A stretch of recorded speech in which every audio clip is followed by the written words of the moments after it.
नरेंद्र जी बुढ़ानिया जी।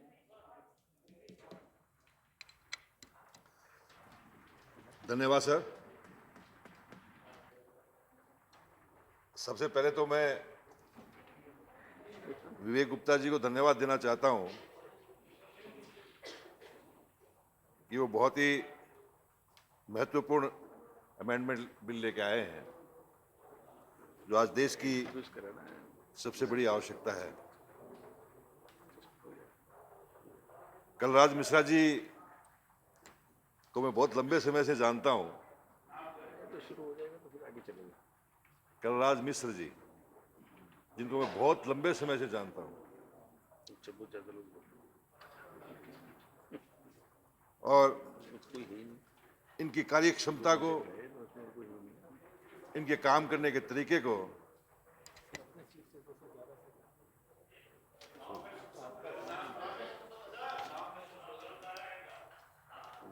जिस अपनी सीट पर बोलेंगे तो आपका नाम ठीक आ जाएगा, अब संशोधन हो जाएगा, कोई दिक्कत नहीं। मैं ये समझता हूं बुढ़ानिया कि जी। एमएसएमई जो बहुत महत्वपूर्ण विभाग है, ये मजबूत हाथों में है और आने वाले समय में एमएसएमई के माध्यम से हमारे देश का विकास बहुत तेजी से होगा। मैं याद दिलाना चाहता हूं सभापति महोदय कि जब हमारा देश आजाद हुआ था तो सबसे बड़ी समस्या आजाद भारत के लिए क्या थी? देश में बेरोजगारी दूर हो, देश में उद्योग धंधे लगे, बड़े उद्योग लगे और उनके साथ छोटे मध्यम उद्योग लगे। ऐसी परिकल्पना पंडित जवाहरलाल नेहरू जी ने और उनके साथियों ने की थी और आज हम गर्व से कह सकते हैं कि पंडित जवाहरलाल जी के इस विजन से भारत के अंदर इस क्षेत्र में बहुत प्रगति हुई है, चाहे वो छोटे उद्योग हो चाहे वो बड़े उद्योग हो। सार्वजनिक उपक्रमों की परिकल्पना पंडित जवाहरलाल जी नेहरू की, जिसने आज हमारा देश एक ताकत के रूप में उभरा है, नेहरू जी ने नहीं, उनके बाद शास्त्री जी ने, इंदिरा जी ने और हमारे देश के नौजवान प्रधानमंत्री श्री राजीव गांधी जी के समय में एमएसएमई को बहुत मदद की गई। इसको आगे बढ़ाने के अनेक प्रोग्राम दिए गए, अनेक योजनाएं दी गई। आज हम लोग कह सकते हैं कि एमएसएमई के तहत हम पूरे भारत के अंदर, सभी प्रदेशों के अंदर, इस क्षेत्र के अंदर वित्तीय सहायता प्रदान करता है केंद्र सरकार। हर क्षेत्र के लिए करता है, चाहे बिजली का क्षेत्र हो, पानी का क्षेत्र हो, जमीन का क्षेत्र हो, सब क्षेत्र के लिए सब्सिडी उपलब्ध करता है, पैसा देता है। लेकिन आज इसमें फिर जो है एक सोचने की जरूरत है। आज सबसे बड़ी समस्या देश में बेरोजगारी की है। आम आदमी, आम जो नौजवान है, वो सरकारी नौकरी की तरफ भागना चाहता है और सरकारी नौकरी के पीछे भागते भागते वो एक ऐसी स्थिति में पहुंच जाता है कि वो फिर कोई काम का रहता नहीं है। आज उनका ध्यान सरकारी नौकरी के साथ साथ अपने पैरों पे खड़े होने के लिए छोटे छोटे उद्योग लगे, उसकी ओर उसका ध्यान आकर्षित करना पड़ेगा। एक देश में ऐसा वातावरण बना है, लेकिन इस वातावरण को और बढ़ाने के लिए, हमको इस दिशा में काम करने की आवश्यकता है। आज कोई व्यक्ति अपने पैरों पे खड़े होकर के अपना तो भला करेगा, लेकिन साथ साथ उस प्रदेश का, उस देश का भी विकास होगा। कलराज जी से मुझे पूरा विश्वास है कि उस एमएसएमई को और इसके माध्यम से आप इस प्रकार का वातावरण देश में बनाने का काम करेंगे, जिससे कि हमारे युवा लोग छोटे छोटे उद्योग लगा सके। महोदय, मैं कई क्षेत्रों में गया हूं, कई प्रदेशों में गया हूं। अभी पिछले दिनों हम नॉर्थ ईस्ट में गए थे और नॉर्थ ईस्ट की कल्पना हमारे सामने थी कि वहां कोई काम नहीं होगा, वहां लोग जो है किस प्रकार से अपना काम करते हैं। एक दिमाग में एक प्रश्नवाचक चिन्ह लगा हुआ था। लेकिन सभापति महोदय, वहां जाने के बाद इतना अच्छा लगा कि वहां के नौजवान, विशेष तौर से वहां की महिलाएं, छोटे छोटे उद्योग लगाकर अपना अपना अपना जीवन व्यापन करते हैं। और हमने उनसे व्यक्तिगत रूप से पूछा। हम एक महिला उद्यमी के पास गए, उन्होंने एक होटल बना रखा था, छोटा सा, जिसको हम ढाबा कह सकते हैं। हमने पूछा तो उन्होंने कहा कि मेरा परिवार का, मेरे बच्चों की स्कूल का सब खर्चा निकाल के भी मैं मेरे ऋण की अदायगी करती हूं और कुछ न बचता है इसमें मुझे। तो आज ऐसे एक नहीं, अनेक ऐसी इंडस्ट्रियां स्थापित हुई हैं जिनका लाभ मिला है। लेकिन इसमें परेशानियां बहुत आ रही हैं, बहुत परेशानियां आती हैं। कलराज जी, आप जमीन के आदमी हैं। एक बेरोजगार जब लोन लेने के लिए बैंक जाता है तो उसकी क्या स्थिति होती है? कितने चक्कर काटने पड़ते हैं उसको, कितना जलील होना पड़ता है उसको ऋण लेने के लिए। स्कीम हमारी, पैसा हमारा, लेकिन जब ऋण लेने के लिए जाता है तो उसको जलाल महसूस करनी पड़ती है। कभी ये गारंटी लेके आओ, कभी वो गारंटी लेके आओ। विवेक जी ने सही कहा कि यदि गारंटी उसके पास होती, यदि पैसा उसके पास होता, तो वो लोन लेने जाता ही क्यों? वो लोन लेने इसलिए जा रहा है कि उसके पास पैसे की कमी है और उस कमी को जो है उस ऋण के माध्यम से वो उद्योग लगा सके, पैरों पे खड़ा हो सके। आज इसकी तरफ ध्यान देने की आवश्यकता है। महोदय, मैंने देखा कि आज इस महंगाई के जमाने में आज 1 लाख, 5 लाख, 10 लाख, 25 लाख से काम चलने वाला नहीं है। कोई जो है उद्यमी, कोई छोटा उद्योग लगा नहीं सकता इतने पैसे से। आप इस पर गंभीरता से विचार करिए।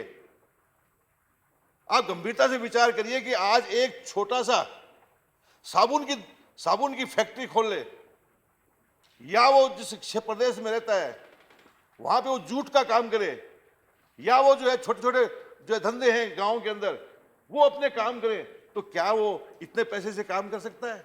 नहीं कर सकता। इसलिए आपको इस वित्तीय पहलू को प्राथमिकता देनी होगी। आपको सबसे पहले निर्णय लेना होगा कि इसकी जो है सहायता, इसको ऋण को बढ़ाया जाए।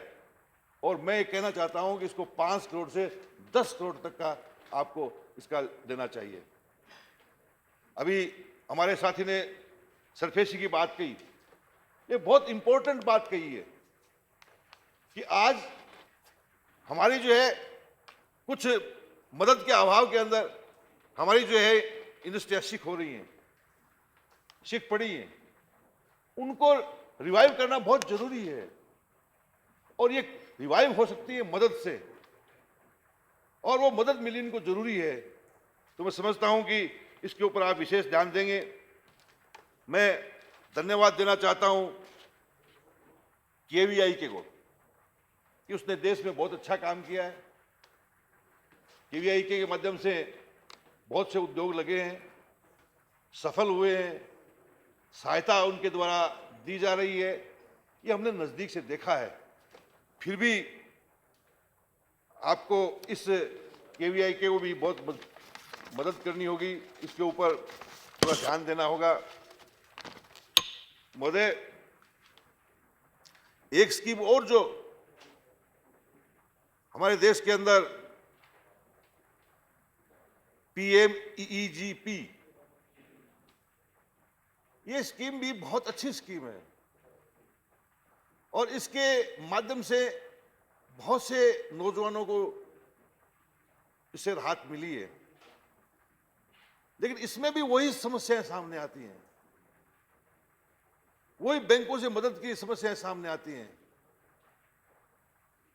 आपको इस ऋण के सरलीकरण के संबंध में उपाय आपको करने होंगे। तो मैं ज्यादा नहीं बोल करके इतनी बात कहना चाहता हूं कि देश के बहुत मुख्य विभाग एमएसएमई, जिसके माध्यम से हमारे देश का बहुत तेजी से विकास हो सकता है, हमारे देश के नौजवानों को मार्गदर्शन मिल सकता है, हमारे देश के अंदर बड़ी इंडस्ट्रियों के साथ में जो उनके साथ छोटी छोटी इंडस्ट्रियां लगती हैं वो ज़्यादा लग सकती हैं। लेकिन इन सब के लिए आपको एक बड़ा निर्णय लेना होगा, कठोर निर्णय लेना होगा इनकी वित्तीय पहलू के ऊपर, वित्तीय को मजबूत बनाने के लिए। बहुत बहुत धन्यवाद। धन्यवाद। माननीय मंत्री जी।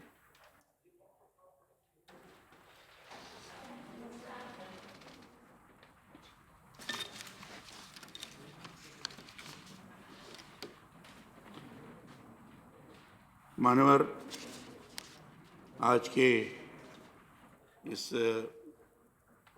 प्राइवेट मेंबर्स बिल के अंतर्गत सम्मानित सदस्य विवेक जी ने कुछ एमएसएमई में कठिनाइयां हैं, जटिलताएं हैं, उस संबंध में कुछ अपना सुधार, संशोधन प्रस्तुत करने की बात की है 2006 के अधिनियम के अंतर्गत। ये बात सही है कि एमएसएमई एक ऐसा क्षेत्र है जिस क्षेत्र के माध्यम से हम छोटे छोटे उद्यमियों को आगे बढ़ा सकते हैं और सर्वाधिक मात्रा में बेरोजगार नौजवानों को समायोजित कर सकते हैं। मेरा मानना है कि एमएसएमई एक ऐसा क्षेत्र है जिसमें सर्वाधिक जनसहभागिता हो सकती है और सर्वाधिक क्षेत्रों का समायोजन हो सकता है। बड़ा महत्वपूर्ण क्षेत्र है और इसलिए इसका लाभ उठाते हुए अधिक से अधिक लोग इसमें आ सके, ये कोशिश की जा सकती है।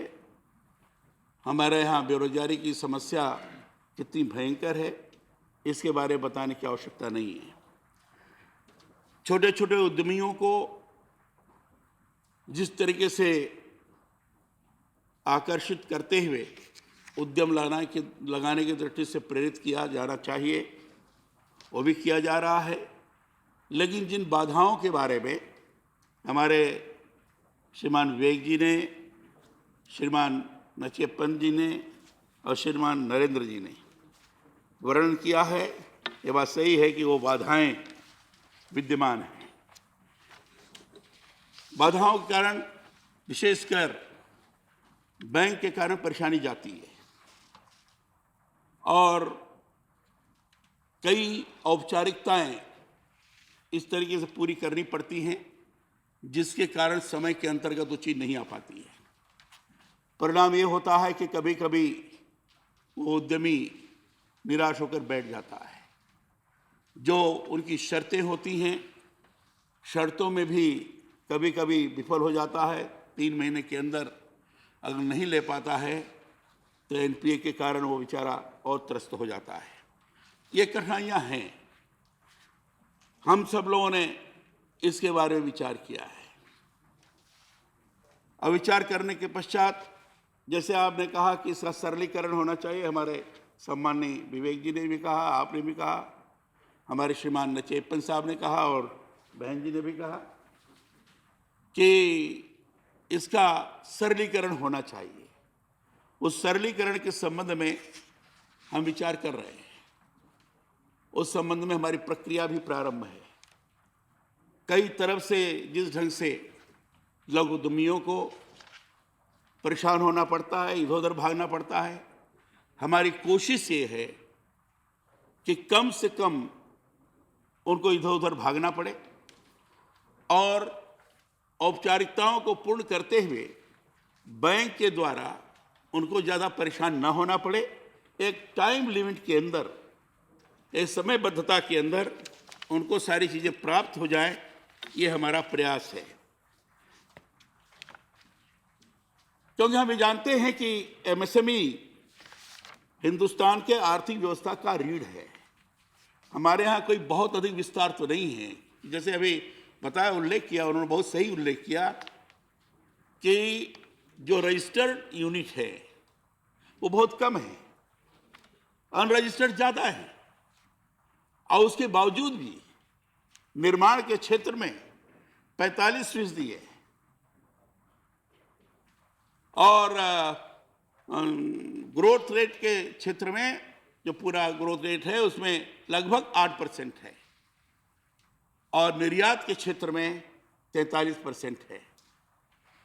अगर इसको और विस्तार दिया गया, व्यवस्थित तौर पर ध्यान दिया गया, तो ये चीज़ें और अधिक बढ़ सकती हैं और देश की हालात केवल एमएसएमई के माध्यम से इस तरीके से बदल सकती है कि विकसित देश का स्वरूप प्रदान करने में एमएसएमई का एक महत्वपूर्ण योगदान हो सकता है।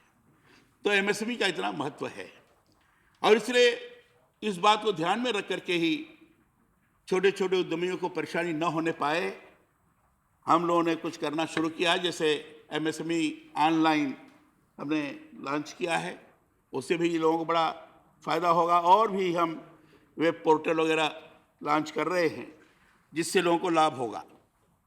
लेकिन इस संशोधन में मान्यवर जो मैं कहना चाहता हूँ, मुख्य रूप से 2-3 बातें श्रीमान विवेक जी ने रखा है।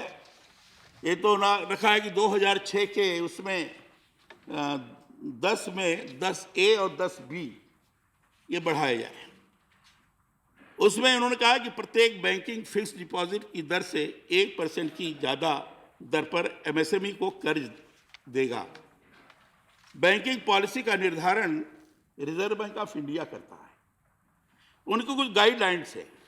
इंटरेस्ट रेट का निर्धारण बैंक का बोर्ड करता है, इसलिए हमारे लिए ये संभव नहीं है।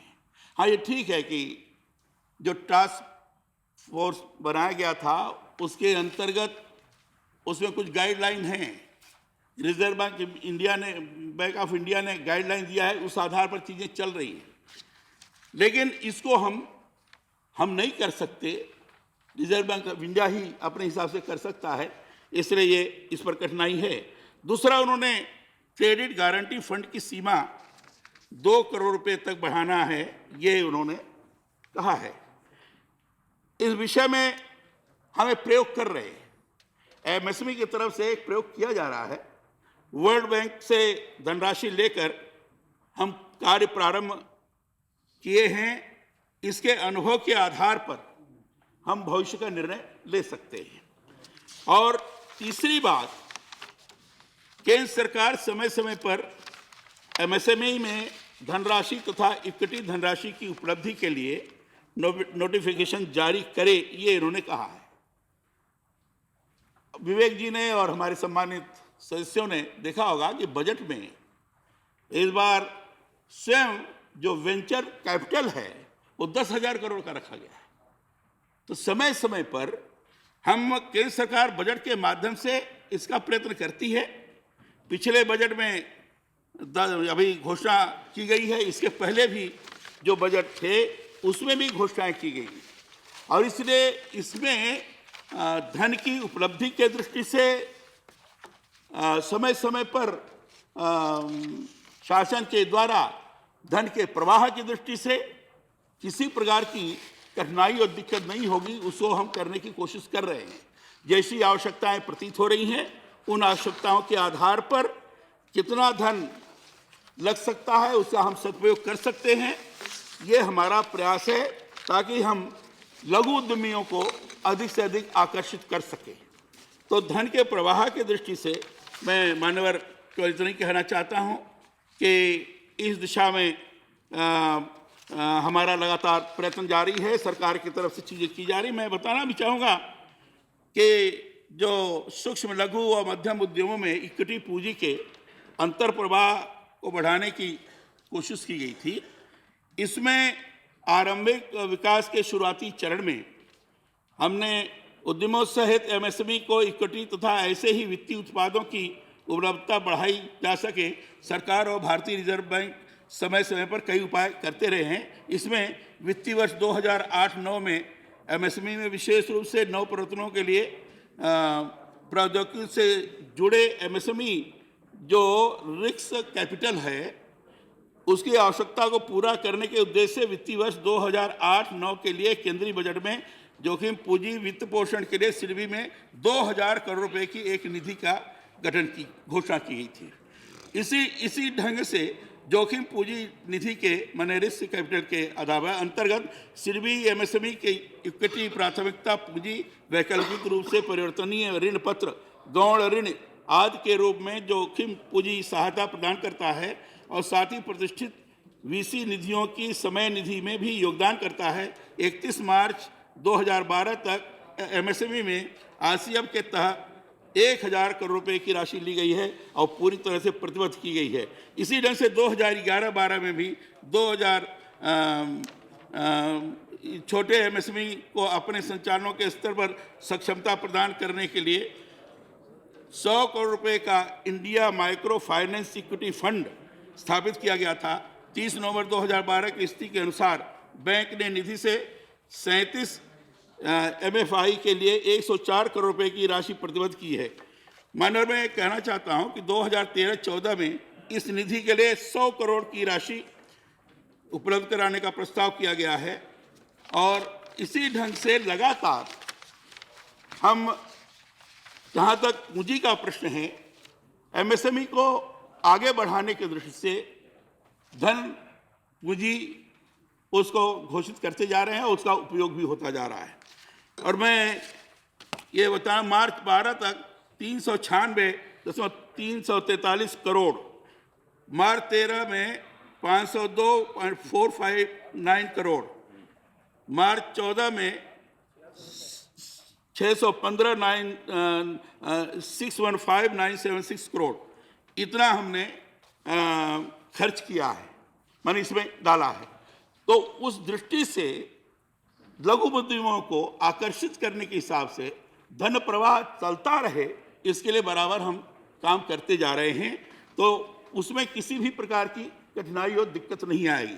और सुझाव जो आपने दिया है, सुझाव अपेक्षित है, सुझाव दीजिए। आपने नेशनल बोर्ड की मीटिंग के बारे में बात की है कि क्वार्टरली होनी चाहिए। अभी नियमित रूप से नेशनल बोर्ड की मीटिंग होती रही है, वो भी करेंगे। और हमारे नचिपन साहब ने भी और हमारी बहन विजिला सत्यनाथन जी ने, आपने कहा कि वुमेन एंटरप्रेन्योर्स को भी प्रोत्साहन देना चाहिए। जिस तरीके से तमिलनाडु में आपने कहा कि बड़े पर्याप्त मात्रा में किया जा रहा है, हमारे तरफ से प्रयत्न है, सरकार की तरफ से प्रयत्न है कि वुमेन एंटरप्रेन्योर्स को भी हम अधिक से अधिक प्रोत्साहन दें। हमारी ये भी कोशिश है कि रूरल एंटरप्रेन्योर्स को भी हम ज़्यादा से ज़्यादा प्रोत्साहन दें। हमारी ये भी कोशिश है कि जो क्षेत्रीय विषमताएं हैं, रीजनल इम्बैलेंसेस, और उन स्थानों पर चीज़ें नहीं हो रही हैं, वहाँ भी लोगों को छोटे छोटे उद्यम लगाने का प्रयत्न करें। और जो बड़ी इंडस्ट्रीज़ हैं, जैसे अभी आपने तमिलनाडु के बारे में बताया और विशाखापट्टनम आदि में BHEL के बारे में बताया, हैवी इंडस्ट्रीज़ के बारे में बताया। स्मॉल स्केल इंडस्ट्रीज़ के द्वारा, माइक्रो स्मॉल के द्वारा ऐसे भी सामान बनाए जा रहे हैं जो इन इंडस्ट्रीज के काम में आते हैं। वो स्वयं देते हैं, इंडस्ट्रियलाइजेशन जिसको आप कह सकते हैं, उनके द्वारा किया जाता है। तो इसके कारण MSME को इस दिशा में लाभ प्राप्त होता है। प्रोक्योरमेंट की दृष्टि से ये 2012 का जो कानून है, उसमें दिया गया था कि 20% कम से कम ये जो इंडस्ट्रीज हैं, PSU हैं और हैवी इंडस्ट्रीज हैं, ये 20% MSME के द्वारा सामान लेंगे और 90 दिन के अंतर्गत उसका पेमेंट हो जाएगा। इसमें कई स्थानों पर तो उन्होंने लिया है, लेकिन सामान्य तौर पर अभी इसकी सफलता नहीं हो पा रही है। डिले पेमेंट भी ढंग से नहीं हो पा, डिले पेमेंट भी नहीं हो रहा है, ये कठिनाई जा रही है। लेकिन ये 2012 का जो कानून है, ये 2015 में मैंडेटरी हो जाएगा, बाध्य होकर के उनको देना पड़ेगा। तो छोटे छोटे उद्यमियों को भी जो बड़ी बड़ी इंडस्ट्रीज के द्वारा जो भी प्रोक्योर किया गया है, उसका पेमेंट नहीं हुआ है, तो वो भी सामान्य तौर पर होगा। और भी कई चीज़ें जिस कारण कठिनाइयाँ हो रही हैं उसको हम ऑनलाइन करने जा रहे हैं। ऑनलाइन के आधार पर स्वयं जो इंटरप्रेन्योर्स है देखेगा, देखने के पश्चात उसकी क्या क्या आवश्यकताएं हैं, कहाँ फॉर्म भरना है, कैसा लेना है, वो लेकर ये भर करके जो अनेक जगह भाग दौड़ करने की उसकी परेशानी जाती थी उससे वो निजात पा सकेगा। तो ये चीज़ें करनी, हमने अभी ऑल इंडिया सभी एसोसिएशन की मीटिंग रखी थी, उन्होंने सुझाव पूरे दिए हैं, उसको हमने कैटेगराइज किया है।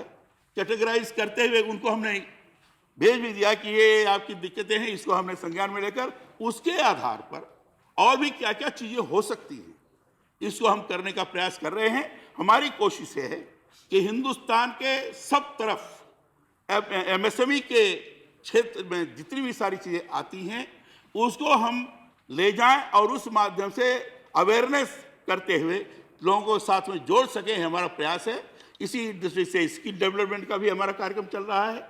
जो कक्षा 10 से क्लास 10 पास भी नहीं है, फेल भी हैं, ऐसे लोगों का भी स्किल डेवलपमेंट, हाई टेक्नोलॉजी प्राप्त करने वाले ऐसे लोगों का भी स्किल डेवलपमेंट, और इंटरप्रेन्योर्स का भी। लक्ष्मण साहब ने इंटरप्रेन्योर्स के बारे में भी ये चर्चा चलाई थी, तो इंटरप्रेन्योर्स का भी स्किल डेवलपमेंट हो, इसके लिए भी हम लोगों ने प्लान किया है। और मुझे पूरा विश्वास है कि जो आप अपेक्षा करते हैं कि एमएसएमई के जरिए से एक अच्छी आर्थिक स्थिति का हम निर्माण कर सकेंगे, मुझे पूरा विश्वास है कि हो सकेगा। मैं चाहूँगा विवेक जी, जो आपने सुझाव दिया है इसमें हमने काफ़ी स्वीकार भी कर लिया है, और मेरी विनम्र आपसे आग्रह है कि इस बिल को वापस ले लें तो ठीक होगा। श्री विवेक गुप्ता जी, अभी सभापति महोदय, मंत्री जी ने बहुत ही अच्छे ढंग से जो है अपनी बात बताई है, और हम धन्यवाद देना चाहते हैं कि वो इस दिशा में बहुत तेज़ी से आगे बढ़ना चाहते हैं। लेकिन हम सब ने जितने भी यहाँ पे वक्ता बोले हैं, सबसे इम्पोर्टेंट बात जो कही है कि आप क्या जो पैसा अब दिया जाता है ऋण के रूप में, क्या उसको बढ़ाने का आप काम करेंगे। 2 करोड़ रुपए की बात कही है मिश्रा जी, कलराज जी, कोई भी उद्योग आज इस महंगाई के जमाने में 1 करोड़ के बिना तो लग ही नहीं सकता। इसलिए क्या आप इसके बारे में स्पष्ट करना बताएंगे कि आप इस दिशा में आप क्या सोच रहे हैं। आप यदि इस प्रकार का काम करेंगे तो आप क्षेत्रों में जाएंगे तो भीड़ जुटाने की जरूरत नहीं है आपको, अपने आप लोग युवा खड़े हो जाएंगे आपके साथ। पासवान जी बैठे हैं आपके पास में, रेलवे मंत्रालय में ये स्टेशन पर जाते हैं तो इनको जरूरत नहीं होती भीड़ की, सारे कुली और ये सारे डिपार्टमेंट के लोग इकट्ठे हो जाते हैं कि उन्हें गरीबों की मदद की इन्होंने। इसलिए ये नौजवानों की मदद आपको मौका मिला है, आप फैसला बताइए कि आप क्या करने की सोच रहे हैं इसके। आदरणीय सदस्य ने कैपिटल लिमिट बढ़ाने के लिए कहा है।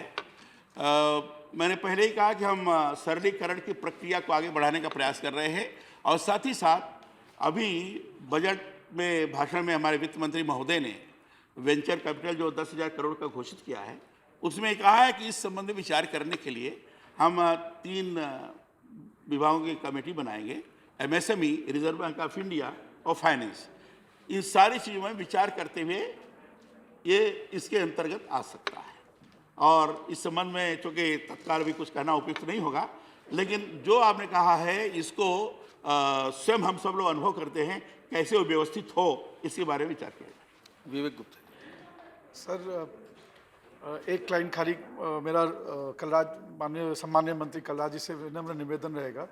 बजट हम लोगों ने सबने सुना, वेंचर कैपिटल जरूर है सर, मगर ये जब वेंचर कैपिटल पैसा देना चाहते हैं तो 25 करोड़ के नीचे कोई पैसा नहीं देता है। कुछ ऐसा इन प्रावधान ये अपने मित्र अरुण जेटली जी से करके करवा दें कि ये एमएसए की उनके लिए भी कुछ बाध्यता हो। जैसे 20% वाला काम है कि 20% आपको एमएसएमई से खरीदना होगा, वैसे कुछ होगी 5% कैपिटल कम से कम उनको देना होगा। सर, इसी शब्दों के साथ उनको मैं बहुत बहुत धन्यवाद देना चाहता हूँ कि उनके जवाब के लिए बहुत बढ़िया जवाब था, and I withdraw the bill sir. Thank thank you. Shri Vivek Gupta ji, are you withdrawing the bill or should put I to the motion to vote? Are you withdrawing? Thank you. Has he leave of the house to withdraw the bill? Yes. The bill is withdrawn.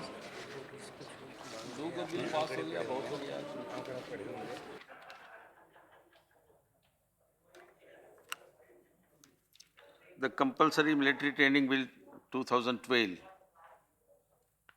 Shri Avinash Rai Khanna to move a motion for consideration of the compulsory military training bill 2012. Sir मैं compulsory military training bill 2012 को move करने की आज्ञा चाहता हूँ। Thank you sir. 2 साल बाद जे आज सदन में चर्चा के लिए एक महत्वपूर्ण बिल आया। ये बिल मैंने क्यों लाया उसके लिए भी मैं थोड़ी सी भूमिका जो है मैं सदन के सामने रखना चाहता हूँ। देश की जो बॉर्डरिंग, वैसे तो सारे देश का हर हिस्सा, हर गांव इम्पॉर्टेंट होता है, लेकिन इंटरनेशनली जो बॉर्डर स्टेट्स होती हैं वो एक देश के लिए बहुत महत्वपूर्ण होती हैं। मैं पंजाब से आता हूँ। आज पंजाब का नौजवान नशों में इतना डूब चुका है कि जो बहुत बढ़िया किसान और बहुत मेहनती एक ऑफिसर या एक जवान आर्मी पुलिस को मिलता था, वो शायद आज हमें मिलना बंद हो गया है। दूसरी जो बात मेरे मन में थी कि अगर इस देश में अनुशासन नहीं है, क्योंकि एक शरीर भी बिना अनुशासन के नहीं चल सकता, एक दफ्तर भी बिना अनुशासन के नहीं चल सकता, इसी तरह कोई भी देश बिना अनुशासन के नहीं चल सकता। तो वो अनुशासन लाए कहाँ से? आज परिवारों का सिस्टम ये हो गया है, माँ बाप के पास समय नहीं है और टीचर्स के ऊपर इतना बर्डन है कि वो अपना सिलेबस करने के लिए, ख़त्म करने के लिए ज़्यादा समय पढ़ाई में देते हैं। खेलों के लिए बच्चों के पास समय नहीं है। तो एक देश का बच्चा, देश का नागरिक अनुशासित कहते हो। सो जब हम इस देश के हालात देखते हैं तो कहीं नक्सलवाद है, कहीं आतंकवाद है, कहीं इस देश को अलग करने की भावना पैदा हो रही है, तो इसका मूल कारण है कि इस देश से देशभक्ति की भावना जो है वो कम हो रही है। जब मैं ये बिल की तैयारी कर रहा था तो मुझे जब चाइना से हमारी लड़ाई हुई, दिल्ली में जिन लोगों ने यहाँ पर सारी ट्रैफिक की व्यवस्था को देखा, वो राष्ट्रीय स्वयंसेवक संघ के स्वयंसेवक थे, जिन्होंने दिल्ली की सारी व्यवस्था को देखा और उसके बाद सैनिकों को भोजन पहुंचाने का काम भी उन्होंने किया। अगर हम उसके पीछे जाएं तो 48 में जब पाकिस्तान ने हमला किया था, तो उस समय जम्मू कश्मीर का जो श्रीनगर का एयरपोर्ट था उसको पूरा डैमेज कर दिया था। उस डैमेज एयर स्ट्रिप को ठीक करने के लिए भी हमारे राष्ट्रीय स्वयंसेवक संघ के स्वयंसेवकों ने वहाँ पर काम किया। तो अभी कारगिल का युद्ध हुआ तो मुझे जहाँ जाने का मौका मिला, द्रास में जाने का मौका मिला। जब लोगों से बातचीत की तो उससे पता चला कि आर्मी के साथ साथ वहाँ के लोकल लोगों ने भी आर्मी उस युद्ध में इतना साथ दिया, चाहे वो घोड़े वाले थे, चाहे खच्चर वाले थे, क्योंकि वो जो पहाड़ हैं वो इतने बड़े हैं कि बिना ट्रेनिंग, बिना उस पर चढ़ना बड़ा मुश्किल था। वो लोकल लोग वहाँ पर आते जाते थे। इस करके उन लोगों ने आर्मी का वहाँ पर आर्म्स को लेके जाना, रसद को लेके जाना बहुत एक साथ दिया।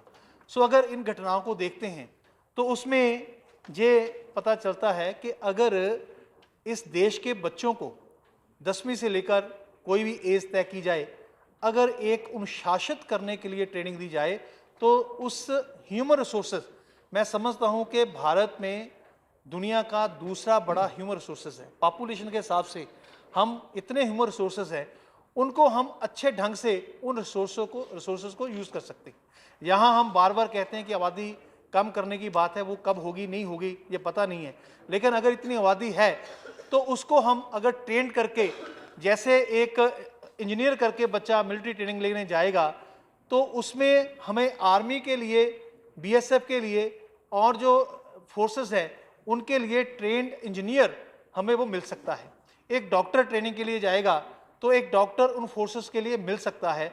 अगर वो वहाँ सेवा ना भी करना चाहे, अगर वो सिविल लाइफ में आता है तो वो ट्रेनिंग उसके दिमाग में रहेगी, तो यहाँ आकर देश की वो सेवा एक अच्छा नागरिक, अनुशासित नागरिक होने से कर सकता है। हो सकता है कि माननीय मंत्री जी एनसीसी का जिक्र करें, तो आज एनसीसी का भी ट्रेंड जो है कम हुआ है बहुत से स्कूलों में, क्योंकि आज प्राइवेट स्कूलों ने काफ़ी एजुकेशन के ऊपर कब्जा है उनका, तो एनसीसी का प्रचलन वहाँ भी बंद हो गया है। आज छोटी सी घटना, अगर समाचार पत्र पढ़े जाएं तो अगर कोई एक्सीडेंट होता है तो एक्सीडेंट का केस रजिस्टर होता है, सज़ा होगी, मैक्सिमम सज़ा 2 साल है। लेकिन आज मॉब मेंटेलिटी के कारण, अनुशासित ना होने के कारण, पहले तो जो आदमी एक्सीडेंट से मरा है उसकी लाश को किनारे पे रख दिया जाएगा, तब तक केस वो धरना चलेगा जब तक कोई पुलिस अफसर आके वहाँ पर आश्वासन ना दे कि हमने वो गिरफ्तार कर लिया है। यहाँ ही बात बंद नहीं होती, वो जिस ट्रक ने या गाड़ी ने इंसिडेंट किया है उसको जलाना, उसको ही जलाना नहीं, अगर मौका मिले तो वहाँ के इर्द गिर्द के जितने भी एस्टेब्लिशमेंट है उनको डैमेज करना, जहाँ वाहन जो गुजर रहे हैं उनको डैमेज करना एक आम बात हो गई है। उसका अगर कारण देखें, कारण यही है कि एक निराशा भी है, दूसरा कारण कि हम समझ नहीं पा रहे कि मैं जो ये प्रॉपर्टी का नुकसान कर रहा हूँ, ये मेरे देश की प्रॉपर्टी है, इसमें मेरा भी हिस्सा है। सो मैं इस बिल के माध्यम से एक जो बात कहना चाहता हूँ कि एक अनुशासित, एक डिसिप्लिन, एक ऐसा नौजवान इस देश को मिलेगा जो किसी भी समस्या के साथ लड़ने के लिए तैयार होगा।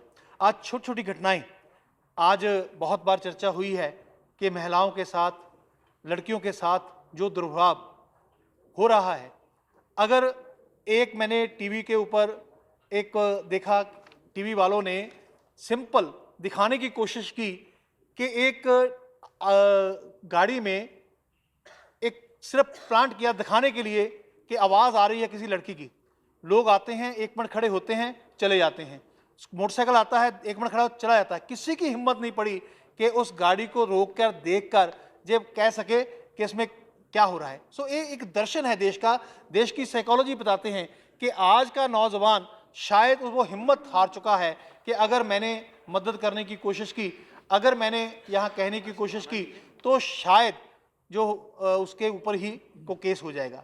सो अगर सारी बातों को हम देखें तो उससे एक ही बात निकलती है कि हमें अपने देश के नौजवान को अनुशासित करना होगा। इसमें एक और भी फ़ायदा है, जब हम कंपल्सरी मिलिट्री ट्रेनिंग करेंगे तो उसमें नेचुरली मेडिकल चेकअप होगा, तो हमारे पास एक डाटा होगा कि मेरे देश का नौजवान आज कितना हेल्दी है और वो कितना बीमार है। इस बात का डाटा भी हमारे देश के सामने आ जाएगा और उसके साथ हम अपना जो हेल्थ का बजट है, हेल्थ की स्कीम्स हैं, उसको भी हम सही करने के दिशा में बढ़ सकते हैं। मैंने सर 170 देशों का कहाँ किस किस देश में ये ट्रेनिंग कंपल्सरी है, किस देश में वॉलंटरी है, किस देश में कंपल्सरी और वॉलंटरी है, किस देश में सिलेक्टिव है और किस देश में ये सिर्फ रजिस्ट्रेशन करवाने की जरूरत है। अगर इन सब देशों के इस सिस्टम को स्टडी किया जाए तो मैं समझ सकता हूँ कि एक बहुत सटीक, एक बहुत बढ़िया अनुशासित, एक बहुत बढ़िया हमारे पास एक ऐसा कानून होगा जिसके कारण हम अपने देश के नौजवान को अनुशासित करके देश के काम में लगा सकते हैं। सर, आज मैं समझता हूँ कि जब भी कोई सुबह उठता है, यहाँ सबसे पहली गाली वो अपने देश को देता है कि हम कहाँ पैदा हुए। क्यों? क्योंकि पहली बात कि उसके मन में देशभक्ति का भाव खत्म हो चुका है। दूसरी बात, जब वो अपनी सारी समस्याओं को देखता है कि बेरोजगारी है, किसी ऑफिस में जाते हैं वहाँ पर ढंग से बात नहीं होती, किसी को मिलने जाते हैं, काम के लिए जाते हैं, वो काम नहीं करता, इतना फ्रस्ट्रेशन उसके मन में भरा है, तो वो इस सिस्टम को गालियाँ देने की कोशिश करता है। तो उसको निकालने का भी ये एक माध्यम है कि अगर हमारा नौजवान आज पूरी तैयारी करके एक अनुशासित नौजवान हमारे देश को मिलेगा, मैं समझता हूँ कि जो पॉपुलेशन का जो हम बर्डन सोच रहे हैं, अगर यही पॉपुलेशन एक अनुशासित पॉपुलेशन होगी, यही पॉपुलेशन एक देशभक्त पॉपुलेशन होगी, यही पॉपुलेशन एक देश के लिए काम करने की पॉपुलेशन होगी, तो ये एक समस्या नहीं, ये हमारे लिए एक रिसोर्स होगा। इसको हम देश के विभिन्न भिन्न कार्यों में यूज़ कर सकते हैं। एक एग्जाम्पल के तौर पर मिलिट्री ट्रेनिंग में ये नहीं कि सिर्फ गोली चलाना सिखाया जाता है, उसके बहुत से पार्ट हैं। मैं खुद एनसीसी का कैडर रहा हूँ, मैं खिलाड़ी भी रहा हूँ। मैं समझ सकता हूँ कि जब ऐसी ट्रेनिंग इंसान लेता है तो उसके मन में जो भावनाएं पैदा होती हैं, जो काम करने की क्षमता पैदा होती है, वो क्षमता उसको देश के तरक्की उन्नति के लिए काम आएगी। सर, मैं एक आपको उदाहरण देना चाहता हूँ कि जब मैं लोकसभा का मेंबर पार्लियामेंट था तो मेरे मन में एक बात आई कि क्यों ना अपनी कंस्टिट्यूंसी में एक स्पेशल आर्मी रिक्रूटमेंट के लिए मांग की जाए। तो मैंने मांग की, वो रिक्रूटमेंट मुझे मिल गई। रिक्रूटमेंट मिल गई तो एक वेस्ट बंगाल के अफसर वो उस रिक्रूटमेंट के लिए गए। तो जब वो अपने ऑफिसर को कह के गए कि मुझे पंजाब में जाके बड़ी मुश्किल होगी कि सभी लोग इतने हट्टे कट्टे होंगे, इतने हेल्दी होंगे कि मैं फिजिकल में उनको कैसे सिलेक्ट कर पाऊंगा, उनका मेरिट कैसे बना पाऊंगा, मेरे लिए बहुत मुश्किल होगा। तो जब मैं कुदरती वो लग गया, कोर्ट में नहीं जा पाया, 20,000 लोग उस रैली में गए, तो 20,000 में से 2,000 लोग सिर्फ फिजिकली फिट हुए। जब वो ऑफिसर यहाँ आया तो उससे बात हुई कि मैं जो पंजाब के बारे में सोचता था, आज मुझे वहाँ जाकर पता चला कि ना मुझे उसकी हाइट के लोग मिले, ना उनकी चेस्ट उतनी थी, ना वो दौड़ पाए। तो इस कारण क्या था? कारण वही था कि जो वहाँ पर लत जो मुश्किल नशों की है, उसके कारण हमारे नौजवान जो है बहुत कमज़ोर हो चुका है। अगर हमने हमारी सरकार बहुत कुछ कर रही है पंजाब की, केंद्र सरकार ने भी 50 करोड़ रुपया बजट जो है वो डी एडिक्शन के लिए रखा है। ठीक है कि बहुत बड़ा नेक्सस है, इंटरनेशनल साजिश है ये ड्रग की। अगर हम दुनिया के 3 बिजनेस गिनते हैं, आर्म्स और उसके बाद ड्रग जो है वो तीसरे नंबर पर आता है। ये इलीगल बिजनेस है। इलीगल बिजनेस इतना फ्लरिश हो रहा है, कारण क्या है कि आज का नौजवान उस तरफ जा रहा है। तो जब सब एक्सपर्ट स्टडी करते हैं तो वो एक राय देते हैं कि ये नशों की मार से पंजाब तभी बच सकता है, देश तभी बच सकता है अगर हमारा नौजवान उस नेक्सस से निकल जाए। वो नेक्सस से निकलने का ये एक ही रास्ता है, अगर उस नौजवान को मिलिट्री ट्रेनिंग के लिए जो है वो तैयार कर लिया जाए। 1 साल वो ट्रेनिंग करेगा, वो अपने आप बखुद उस नेक्सस से निकल जाएगा। और मैं दावे के साथ कह सकता हूं कि जो ये एक बहुत बड़ी गंभीर समस्या से देश, खास तौर पे हमारा पंजाब जूझ रहा है, उससे हम निकल पाएंगे। तो मैं हो सकता है कि फाइनेंशियल एस्पेक्ट या जो मैंने लोकसभा में क्वेश्चनों के जवाब अपनी सरकार और पिछली सरकार के देखे हैं, बहुत से रीज़न दिए हैं कि हम इस ट्रेनिंग को कंपल्सरी नहीं कर सकते। अगर कंपल्सरी नहीं कर सकते तो ऐसा एक रास्ता माननीय मंत्री निकालिए ताकि एक नौजवान को मौका मिले कि वो कम से कम 1 साल की ऐसी ट्रेनिंग से गुजर पाए ताकि वो अपने देश की और जहाँ वो रहता है वहाँ पर सेवा कर सके। देश का जो नाम है 2 बातों से आगे होता है, एक रिसर्च एंड डेवलपमेंट और दूसरा स्पोर्ट्स। जब हम स्पोर्ट्स के तरफ देखते हैं तो हमें उस तरह के सेहतमंद खिलाड़ी नहीं मिल पाते। हमें रिसर्च की तरफ देखते हैं कि हमारे बजट एलोकेशन इतनी नहीं है कि हम उतनी रिसर्च कर पाएँ। तो अगर हम स्पोर्ट्स में मदद करना चाहते हैं, अगर अपने देश को हेल्दी बनाना चाहते हैं, अगर अपने देश को डिसिप्लिन बनाना चाहते हैं, अगर हम चाहते हैं कि जो ये एजिटेशनें होती हैं उनमें देश की प्रॉपर्टी का नुकसान ना हो, उस बात की चिंता कर सकते हैं, तो उसका एक ही रास्ता है कि अपने नौजवान के अपने मन को बदलना होगा। तो बाकी देशों में जहाँ जहाँ ये कंपल्सरी मिलिट्री ट्रेनिंग है या वॉलंटरी मिलिट्री ट्रेनिंग है या सिलेक्टिव है या रजिस्ट्रेशन भी है, कोई लोग ऑफर करते हैं कि जब भी मुझे जरूरत पड़े तो हम अपने देश के लिए काम करने को तैयार हैं। कोई ऐसा सिस्टम बनाया जाए कि जो एक वातावरण आज नेगेटिव बना हुआ है, देश में एक देशभक्ति की फिर भावना जो है वो पैदा हो सके। मैं इसलिए माननीय मंत्री जी से निवेदन करूंगा कि इस बिल को स्वीकार करके एक देश को नई नीति दे ताकि इस नौजवानों को इसका बड़ा लाभ होगा। इतनी बात कहता हुआ बहुत बहुत धन्यवाद। धन्यवाद। श्री सुदर्शन नचिबन जी। Thank you, Vice Chairman, sir. The pith and substance of this particular bill has already been evolved by the government for the past 60 years. And more specifically, when we faced the war between the Pakistan, India, and also the Chinese invasion, we started to give the training to the youth on two aspects. One is we want to see that the patriotism should be developed from the young age, and people should be ready to voluntarily come forward and put their mind, body, and the intelligence for protection of the India. And we have succeeded in that attempt by making the National Cadet Corps in the college level and the high school level. Then we experimented with the Sainik school methods, by which the students who are joined in the Sainik school will get all the fundamental training which is eligible for becoming the commissioned officers, whether it is in the Army or Navy or Air Force. This has succeeded very well, and many of the youths were having the ambition that I want to serve the country by way of uniform service at three levels of three wings of the our forces. Subsequently, when we started to think that compulsory or making it somewhat nearer to the compulsory is not appreciable by certain sector, then we made it as a voluntary service. You know very well that the American system is a compulsory military training is given for everybody.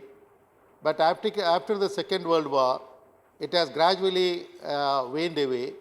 And even though many of the politicians, presidents of the United States have come after having a very full training, servicing for the three forces, and they used to think about how patriotic they are, how they are committed for the United States of America. The culture of the United States of America is divided. They were having a continuous process of telling, we the people of the United States of America.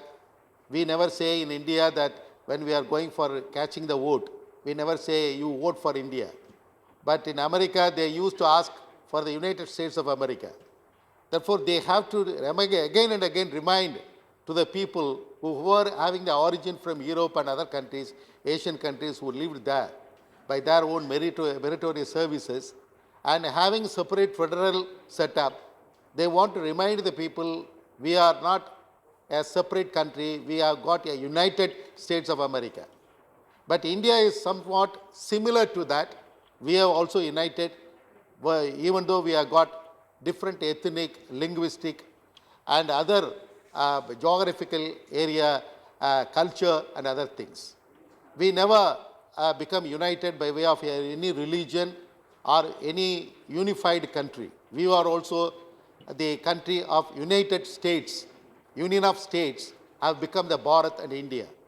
Therefore, we are very careful in handling the issue. One of the issues to make the learning of the Hindi was also one of the target for making the military and Air Force and Navy training at the college level. I could remember and proudly say that I could pass through the examination in the naval services as a graduate in science during my college period. I was a cadet captain, which is equal to the army level of highest post in a college life. I was motivated that I should join in the medical services, in the naval services. Finally, I end up with the law students.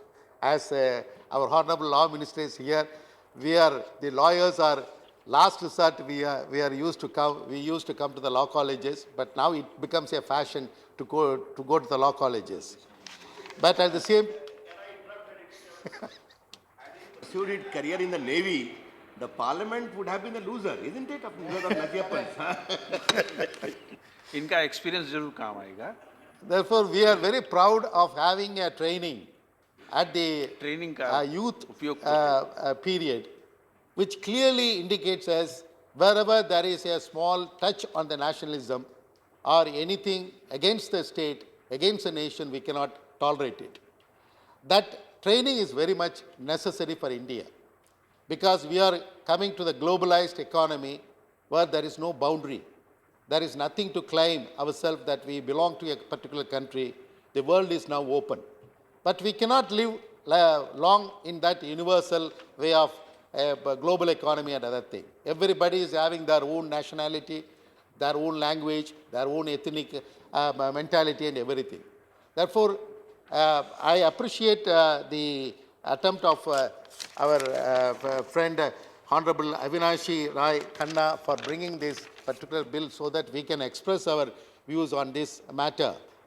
I feel that we have graduated from the National Cadet Corps to the National Service, Student Service, NSS, and various type of training in the college level.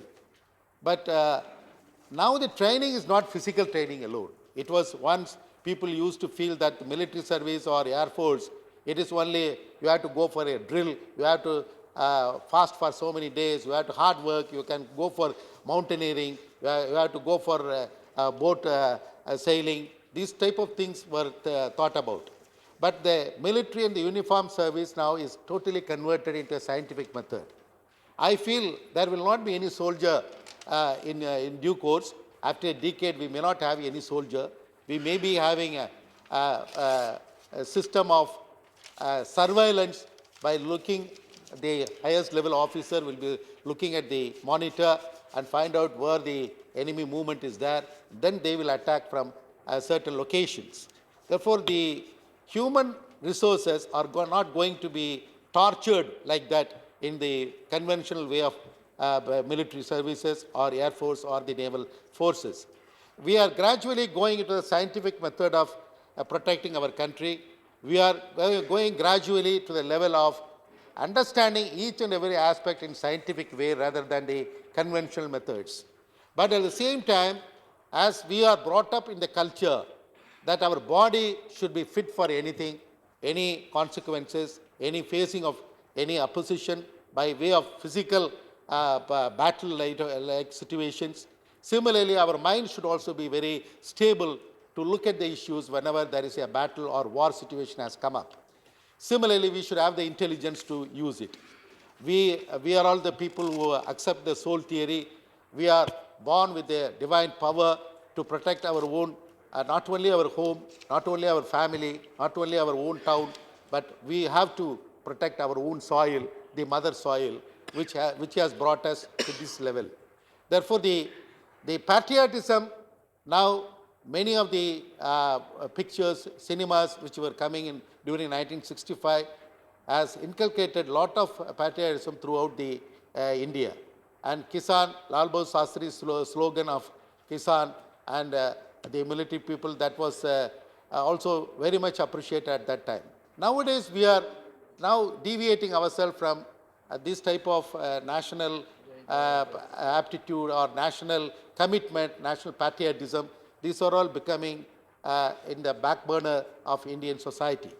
It is a correct time, I feel, that we have to make a parallel level of education, even from the level of the primary school, high school, to have the skill of the military, Air Force and Navy, so that the people who have got aptitude to come for joining in the military school or Air Force school or naval school or colleges at the later level, they should get the opportunity of making it.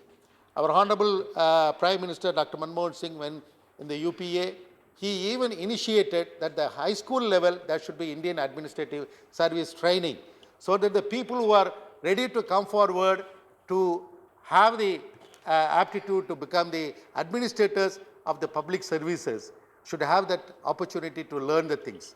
Therefore, this opportunity of learning the things at the lowest level, the accessibility to have the knowledge at that lowest level is very, very important. The present system of education is gradually going only for occupation or for job-oriented education. We have to mix it along with the patriotism. We have to mix it along with a feeling that I am Indian. I feel that I have to come forward with committing myself to save the country, not only in the territorial integrity, not only the saving from the enemies, but also showing my merit, showing my commitment, showing my innovation, showing my research mind. I want to show that Indians are best people in the world. We have proved, we have asked for 65 years, our brain drain is one of the sources of the Western countries, more specifically Americans. They have grown only with our own training, trained people who have gone to America for seeking the jobs and become the citizens after getting the green card. Now the wave is turning around. From the America, Indians are coming back to India to show their merit. Therefore, this is a correct opportunity to create a thinking, why not we go for better training at the high school level, just like the NCC and other things. I was in the Defense Committee at that time. I could get the opportunity of calling the evidence, witnesses from the National Cadet Corps Director General. At that time, we could find that the government is started to stop funding for training. They are asking that if you want to have a private school, I got a school, I wanted to have a NCC. But what they say is, you have to pay for that. I hope the government should come forward to allow the payment by the government to have the NCC training at the high school, whether it is a public school or private school. Whoever is volunteering to have the training, the government of India from the Defense Ministry should pay for that and ask them to have the training, not only physically, but also mentally, or also by technically. They should be graduated to that level. I am very much, I am recollecting myself of how I could sail in the sea, Arabian Sea, in a ship, military ship, when I was a NCC cadet captain, and how I could have the feeling that I am sailing in our own naval ship to protect our seas, to protect our shores. Therefore, that feeling when we are inculcating at the earlier part of our life, that will go on forever till the eldest period, till we are living, we will be feeling that we are Indians, we are proud of it, we want to learn the Hindi, we want to show our integrity of the nation. This type of opportunities are to be given for the Indian people, because we are having the feeling that we are divided in certain ways by linguistic and ethnic and geographical divisions, but at the same time it is not a division, it is a strength for us, society uniting together. The diversity is not a barrier for us, diversity is also a strength for us to be an Indian, to show our Indianness, to show our culture for the world, and we are succeeding in every venture. I wish, Avinash, the thing also will come true, so that the government of India will spend more for training the people at the school level and college level. Thank you very much. धन्यवाद. श्री बसवराज पाटिल जी. माननीय उपसभापति जी, आदरणीय अविनाश खन्ना जी ने जो सभी को सेना का कम से कम 1 साल का निश्चित ट्रेनिंग देने का जो बिल लाकर एक बहुत महत्वपूर्ण विषय को और सारा समाज और देश का मन को लेने की कोशिश की है, उसके साथ ही साथ उन्होंने जो पंजाब का वर्णन किया, आज जिस स्थिति में अधिक संपन्नता के कारण पहुंच गई है, फिर उसको वापस लाने के लिए उनके मन में ये वेदना तड़पी है. इन सब चीज़ों को देखते हुए एक अच्छा देश दुनिया में विकास होना है. जैसे हम इस्राएल को देखते हैं, वहाँ देशभक्ति है, वहाँ पर अपनी भाषा के प्रति श्रद्धा है, अपने संस्कृति के प्रति श्रद्धा है. इसके कारण वो अपनी अस्मिता को बनाए रखने में सफल हुए हैं. इसका मूल कारण ये है कि आज भी वहाँ पर मैट्रिक के बाद 1 साल की कंपलसरी पढ़ाई हर विद्यार्थी को दिया जाता है. इसके कारण वह देश दुनिया में अपनी साख बनाई है. वो नोबेल पुरस्कार हो एक प्रकार से सारी दुनिया की जो आधुनिक तंत्रज्ञान है परोक्ष रूप से अगर कोई कंट्रोल करता है तो अमेरिका के माध्यम से वो इसराइल का नागरिक है। तो इस कारणवश मैं ये चाहता हूँ कि यह जो बिल लाया गया है यह इस देश के हित में अत्यंत आवश्यक है। ऐसे तो ये चीज़ अनेक डिपार्टमेंट से जुड़ा हुआ है, ये ट्रेनिंग शिक्षा क्षेत्र में इसके द्वारा इम्प्लीमेंट होता है। मैं तो ये कम से कम कई बार क्या होता है जब आग लग जाती है तो कुआं खोदने जाते हैं, कहावत है, वैसा ही जब 62 में से पहले चाइना के अग्रीवेशन के समय में एनसीसी थी। अगर मैं सच कहूँ तो देश की जनसंख्या जब 60-70 करोड़ थी उस समय जो एनसीसी की संख्या थी आज भी स्कूल कॉलेजों में उतना ही लिमिट बना के रखा है। हमारे स्कूल से हम 100 बार मांग करते हैं कि हमें एनसीसी दीजिए, ये लिमिटेड है, अगर कहीं एनसीसी का ऑफिस बंद हो जाएगा तो आपका स्कूल को मिलेगा। जैसी देश की जनसंख्या बढ़ी है उस हिसाब से कम दुगनी तिगुनी एनसीसी हाई स्कूल के अंदर, जूनियर कॉलेज के अंदर सरकार को खोलना चाहिए। अगर नहीं खोलेंगे तो इसके कारण सेना के लिए भी आगे अच्छे लोग मिलना बंद हो जाएगा। आज हम जानते हैं सेना के अत्यंत महत्वपूर्ण 8000 ओहदे पर सरकार लोगों को नियुक्ति करना चाहती है, लेकिन सरकार को लोग नहीं मिल रहे हैं। क्यों? कि इसका बेस जो हाई स्कूल से प्रारंभ होता है उसके तरफ सरकार ने ध्यान नहीं दिया है। जो बीता हुआ है उसका याद करने से कुछ नहीं होगा। शरीर, मन, बुद्धि, आत्मा और सबको एक डिसिप्लिन में लाना इस देश के विकास के लिए एक अत्यंत आवश्यक है और इस आवश्यकता को पूर्ण करने की दृष्टि से सेना का ये ट्रेनिंग अत्यंत आवश्यक है और इसे लाने के दृष्टि से मैं इस बिल को पूर्ण समर्थन करता हूं। साथ ही साथ सरकार high school, junior college, degree college in माध्यमों में अभी तक शायद हो सकता है सरकार हाँ कहकर अविनाश खन्ना जी अपने बिल को वापस ले, परंतु कम से कम ये जो एनएसएस की कोर्स है हर स्तर पर इसका 3 या 4 गुना तक सरकार इसे बढ़ाने का काम करना चाहिए। तभी ये देश में आने वाले अच्छे सैनिक मिलेंगे और इतना ही नहीं, उन सब विद्यालय और कॉलेजों में एक नया डिसिप्लिन का रास्ता शुरू होगा। फिर वो आदमी किसी भी क्षेत्र में जाएगा एक डिसिप्लिन नागरिक के नाते जिएगा, नहीं तो फिर वहाँ भी बिकेगा और जगह भी बिकेगा, फिर देश की अस्मिता संकट में आएगा।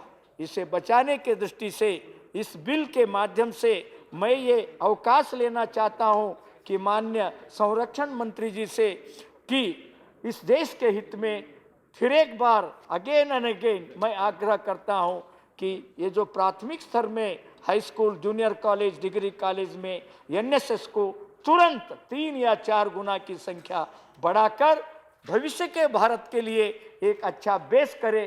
अगर इस बिल को अगर सरकार स्वीकार करेगा तो मैं तो कहूँगा ये सुने में सुगंध होगा। इस दिशा में सरकार पहल करे और मैं अविनाश खन्ना जी का इस बिल को हृदय से मैं समर्थन करता हूँ। Thank you. Srimati Vijila Satyanathan. Thank you once again, Honorable Deputy Chairman, for motivating me to share my views on some of the private members' bill, and I thank you for this wonderful opportunity. As rightly pointed out by the Honorable Deputy Chairman, I want to follow what he said. The first and the foremost, the vital point of having military training for all the youth of our country is to bring them out of their vulnerability, to convert their complete vulnerability, and to throw out, to make the youth throw out their vulnerability and come back to be a very modest, very law-abiding citizens. So the youth has to be transformed. The youth has to be more potential. The youth must have more civic responsibility. They have to become more law-abiding citizen. So that is the main point we wanted to bring along with the bill introduced by our honorable member. And as you rightly said, I had a golden opportunity to serve in the National Cadet Corps for 7 years. 4 years in my high school, from 7th standard to 10th standard, and then in the college, in my UG undergraduation college, I served 3 years. But I didn't have an opportunity, as I come from the southern part of India, that is Tirunelveli. I didn't have an opportunity of your exposure, such as gliding, your Navy exposures. We have only the Army wing in our NCC Cadet Corps. And even though I had a greatest training, I went for a trekking expedition in Shivaji Forts in Pune, and I went for a basic nursing first aid training in the Wellington camps in Ooty, and also I got the greatest opportunity of participating in the RDC camps. So that is, I wanted to be very broad enough, because you didn't mention the women empowerment. The main thing is empowering. I'm here today because of the 7 years training I had in my school and college days. I'm standing here empowering women, learning more martial skills. We have learned to be one. We shall be one. All of us to be one in this country. And we have learned to be tolerant over all religions, all caste, all creed, all languages. We have learned to be tolerant because we have moved with the Punjabi girls, we have moved with the people from the eastern states, and we have moved with all of them in our early youth, in our childhood. And that is, we have come to the state of our matriculation as well as. So it is the greatest opportunity. Definitely people, and especially to protect now the women, and especially the girl children, those who go out of home to their schools, to their colleges, they don't have protection. But once when they are equipped with all the martial arts, when they are equipped with all the karate, kung fu and everything in the school and the college days, they are able to face all the challenges. They are able to face everything there with the courage, because they are imparted with the training. And I do want the women, especially the children, from their high school level, they have to learn. They have to have the military training to become more courageous, to become, because we handled .22 rifles. I participated in the state level competitions, the rifle competitions, which has given us more exposure, how we can face everything with the grit and with the great courage. And I know that this will definitely, we have to have the military training right from our school age, and also it has to go along with the college days. And the strong patriotism, just it was given, we have to inculcate the strong patriotism which has been brought out by the military training. And also we have the main thing is the enormous youth, the force, the diversion of such enormous youth force from contributing to the overall economic growth of our country would be counterproductive for this nation as a whole. So I want this great, enormous youth to be well trained, to be more civic responsible, to be more law-abiding, to be more forceful, and to face everything for a greater nation. And I thank the opportunity given to me for expressing my views too, and I support this bill that military training is compulsory. It should be imparted for the protection of girl children, for the protection of women, and to face this male-dominated society with courage and determination. Thank you. Thank you very much. Now, Dr. Satyanarayan Jaitya. We are supporting you. Thank you.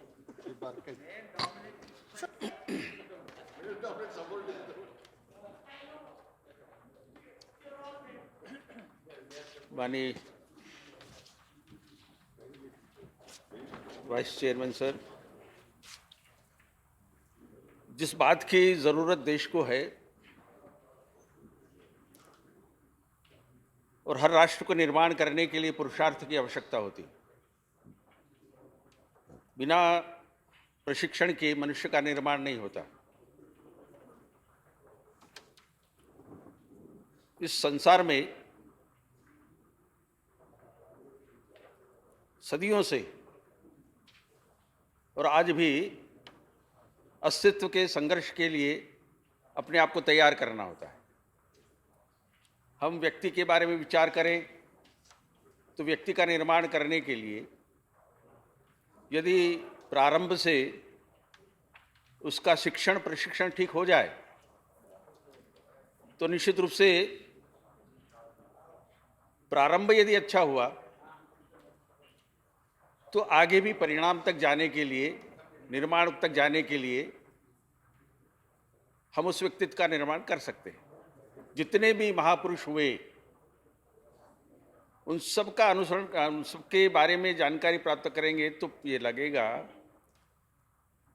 कि कहीं न कहीं उनको ये संस्कार हुआ है।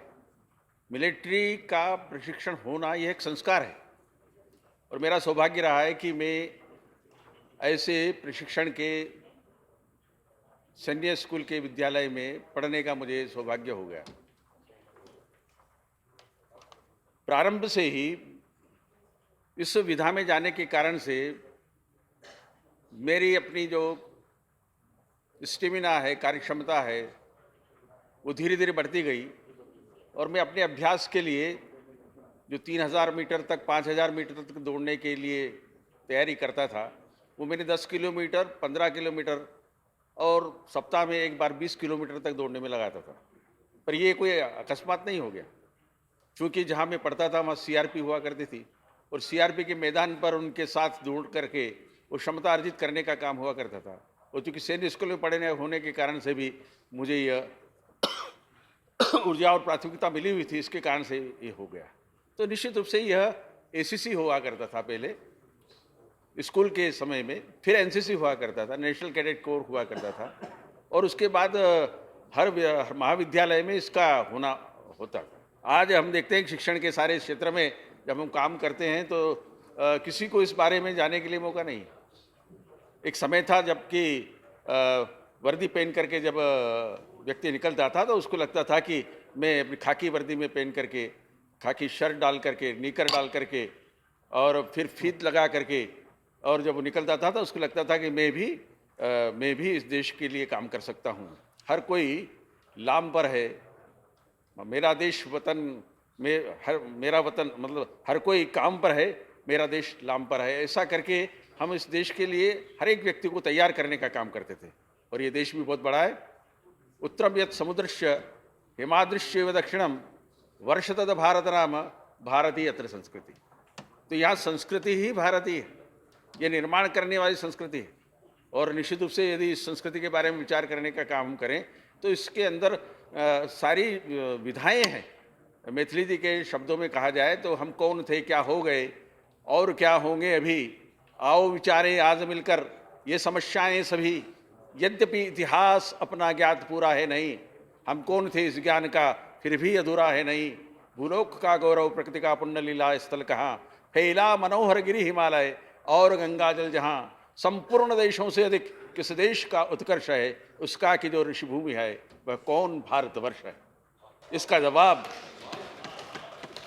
देने के लिए हर व्यक्ति का निर्माण होना चाहिए, क्योंकि व्यक्ति से ही समाज की रचना होती है और समाज बनाने के लिए व्यक्ति का निर्माण बहुत जरूरी है। और इसलिए शारीरिक रचना में यदि हम कहते हैं ना कि शरीर माध्यम खलु धर्म साधनम, शरीर यदि अच्छा है तो फिर विचार भी अच्छा होगा और जब विचार अच्छा होगा तो निश्चित रूप से आचरण भी अच्छा होगा। और इसलिए चरित्र निर्माण करने की दृष्टि से पहले सबसे जो ज़रूरी बात है कि शरीर को अच्छा होना चाहिए, स्वस्थ होना चाहिए, और जब स्वस्थ शरीर होगा तो स्वस्थ विचार आएगा, और स्वस्थ विचार आएगा तो आचरण अच्छा होगा। जब व्यक्ति का आचरण अच्छा होगा तो फिर समाज का आचरण अच्छा होगा, और जब समाज का आचरण होगा तो देश उन्नति करेगा। आज ये सारे विकार क्यों हो रहे हैं?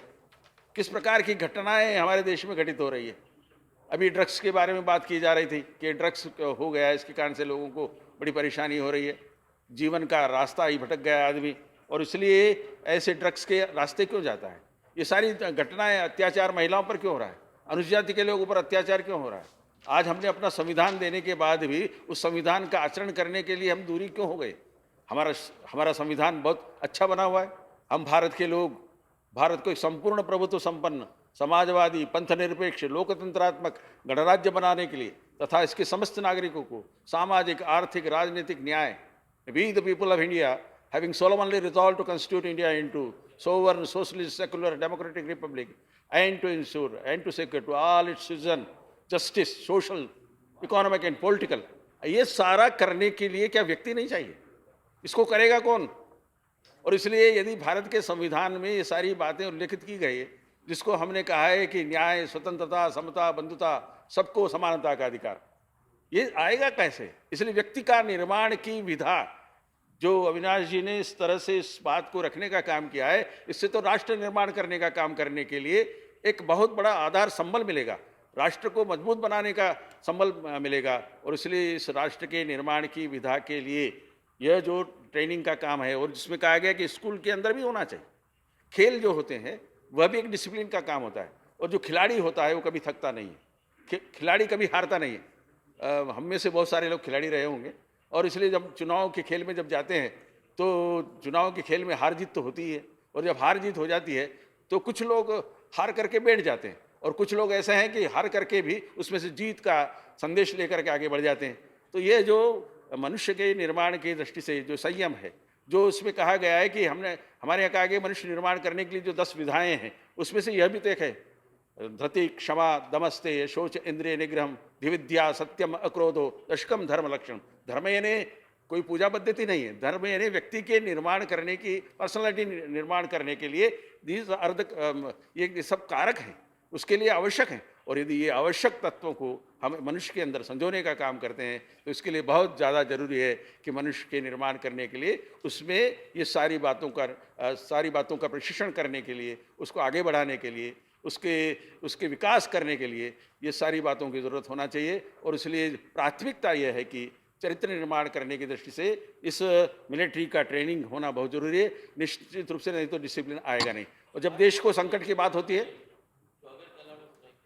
जब देश को, हाँ, ये भी जो देश को निर्माण करने की बात होती है, वीर बनाने की बात होती है, सबसे बड़ा धर्म है नर का, यानी मनुष्य को चेतना प्रदान करना, स्फूर्ति प्रदान करना, सबसे बड़ा धर्म है नर का, सदा प्रज्वलित रहना, यानी should be charged, one should be charge. सबसे बड़ा धर्म है नर का, सदा प्रज्वलित रहना, दाहक शक्ति समेत स्पर्श भी नहीं किसी का सेना, बुझा बुद्धि का दीप। जब राष्ट्र कार्य के निर्माण के कामों में लगते हैं तो फिर सोचने की जरूरत नहीं कि करना है या नहीं करना है। बुझा बुद्धि का दीप वीरवर आंख मूंद चलते हैं, उछल वेदिका पर चढ़ जाते और स्वयं जलते हैं, स्वयं बलते हैं। शूर धर्म है हंसते हंसते अंगारों पर चलना, सूर धर्म है हंसते हंसते अंगारों पर चलना, और शूर धर्म है अशिष शोणित पर, तलवार की धार पर अशिष शोणित पर धरकर पांव चलना। शूर धर्म है छाती खोल तीर खाने को, और शूर धर्म है हंसते हंसते हलाहल पी जाने को। आग हथेली में सुलगा कर, कहीं यज्ञ वेदिका बनाने की जरूरत नहीं है, अपने आप को तैयार करना होता है। आग हथेली पर सुलगा कर सिर का हविष चढ़ाना, और शूर धर्म है जक्को अनुपम बलि का पाठ पढ़ाना। तो यह जो वीरता है, ये जो शौर्य है, ये जो पराक्रम है, जो इस देश के साथ पहचान बनी हुई है, ये राष्ट्र का जो वैभव है, उसको निर्माण करने के लिए मनुष्य निर्माण की विधा में ये जो एक आवश्यक कारक तत्व है, निश्चित रूप से डिसिप्लिन का, अनुशासन का। क्योंकि अनुशासन दूसरों से कराने की अपेक्षा हम Would you like to continue in the next? Yes, sir. Yes, sir. Okay, please. Now the time is over. We will call the Nandan Kumar and others in the next session. Now the private member bill time is over. We will take up the admitted special mentions for today. Shri Avatar Singh Karimpuri, not present. Shri Tarun Vijay. Sir, my special mention is cyber security requires empowering Survey of India and making NIC primary agency for emails. In February 2013, last year, Google launched Google Mapathon, a contest which invited people to mark locality or name of building, place, etc. They collected data, ignoring security vetting as required under regulatory framework for such work in India. Size and extent of data collected is unconfirmed, but seeing their reach and previous years' popularity of similar contests, huge amount of data has been supposedly collected, including data which could be sensitive and have implications on national security. As Google had not been complying with requirements arising from the law of the land, a legal action has been initiated by Survey of India, which registered complaint against it, based on which CBI recently filed an FIR against Google. It is now important that until the investigation is in process, Google should refrain from publishing either through print or online any kind of map data which is not yet cleared or vetted by regulatory agencies. In this context, I demand Government of India to empower Survey of India to become India's principal map service provider. Secondly, further to this, I would like to request government to make NIC primary agency for email services. Officials from central and state government should be asked to use nic.in account rather than using an account whose data is stored in a foreign land with no control by Indian state agencies. The industry should also be provided and encouraged to use of NIC email accounts to ensure cyber security. Thank you, sir. Okay, thank you. Mr. Basraj Patil. Better you like. हाँ, मेरा 1 minute में खत्म हो जाता है. If all other members accept it, we can. महोदय, कर्नाटक के गुलबर्गा नगर, जो हैदराबाद कर्नाटक का हृदय माना जाता है, यहाँ ESI हॉस्पिटल का उद्घाटन हुए 6 महीने हो गए हैं. अभी तक पूर्ण रूप से काम शुरू नहीं हुआ है. लगभग 1000 करोड़ रुपए से प्रारंभ किया गया यह प्रकल्प पूर्ण से काम करने पर ही गुलबर्गा जिला, बीदर, सोलापुर, महाराष्ट्र के रोगियों के लिए एक महत्वपूर्ण जनोपयोगी अस्पताल बन सकता है. यहाँ का मेडिकल कॉलेज पूर्ण रूप से काम करे, इस दिशा में तुरंत प्रयास होना चाहिए. दूसरे ही साल मेडिकल काउंसिल प्रथम वर्ष की प्रवेश पर रोक लगाई थी. सभी हजारों नियुक्तियां पूर्ण होकर यहाँ पूर्ण रूप से काम करे, इस दिशा में काम हो. मैं आदरणीय कार्मिक मंत्री जी से विनंती करता हूँ. Thank you. Mr. Praveen Rashtrapal, not present. Shri Ambet Rajan, would you like to lay it or you want to read it? I will lay it, but I will go through the subject, sir. Please. Need for proper utilization of railway lands to generate more revenue instead of increasing railway ticket fares, sir. Thank you, sir. Okay, thank you. Mr. Derek O'Brien. Normally late, but I want to read this, please. Sir, it is a cause for alarm that 90% of the Ministry of Defence's cases pending in the courts are against pension claims of our own disabled soldiers. The ministry has been denying the pension claims of these soldiers on shallow pretexts like the disability occurred in peaceful conditions or not in an active war zone. Military boards have also been rejecting diseases such as nervous and schizophrenia for being constitutional in nature and not aggravated by service. In contrast, pension claims for such disease are routinely allowed by medical boards of Central Armed Police Force under the Home Ministry.